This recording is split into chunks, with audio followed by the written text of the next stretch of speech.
kind enough to join us on the program to finish up strong is O'Shea Jackson Jr., the actor. How are you, sir? Well, Rich, I'm doing better than the second round. Now, T.J. Jefferson, Rich Eisen Show, social media grandmaster, who I believe you've met on every occasion that you've come in here. He is a Clipper fan. Tough life.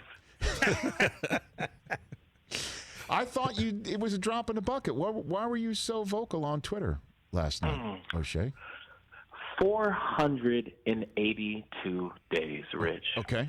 What's that? 482 days. That is how long I have been waiting to have this conversation with you. Because that is when I was on your show in full Lakerdom.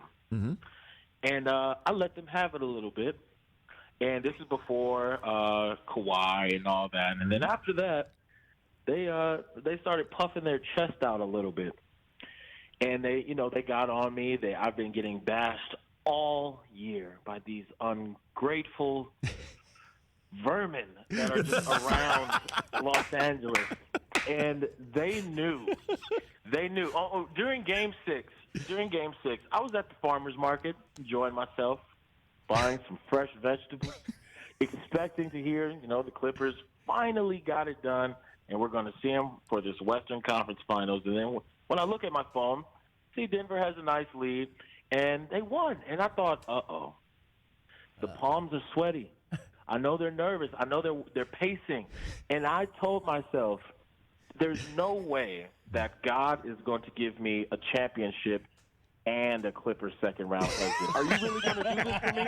Are you really going to give me this?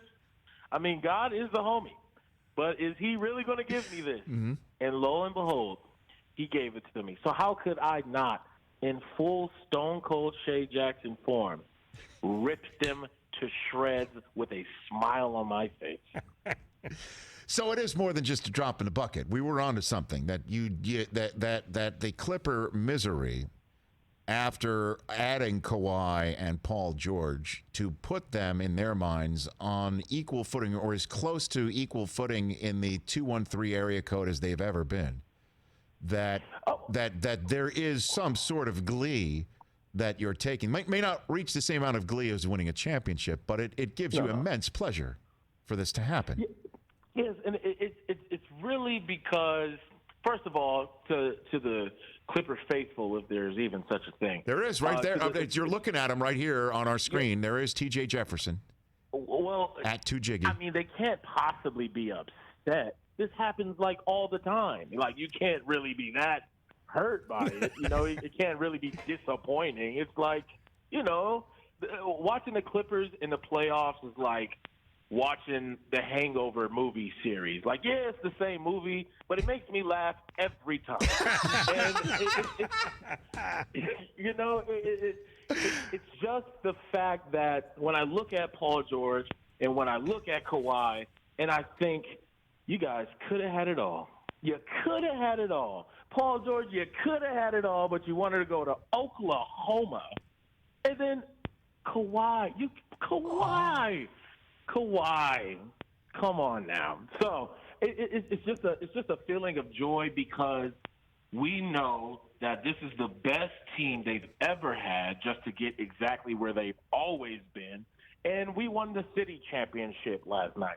And in AAU, you win the city, and then you go and you win the national. So that's all that was, just minor celebratory, because we're going to be in the city paper as the city champions, as we usually are. And I just really wanted everyone to recognize that they should never, ever put the Clippers ahead of the Lakers in any category.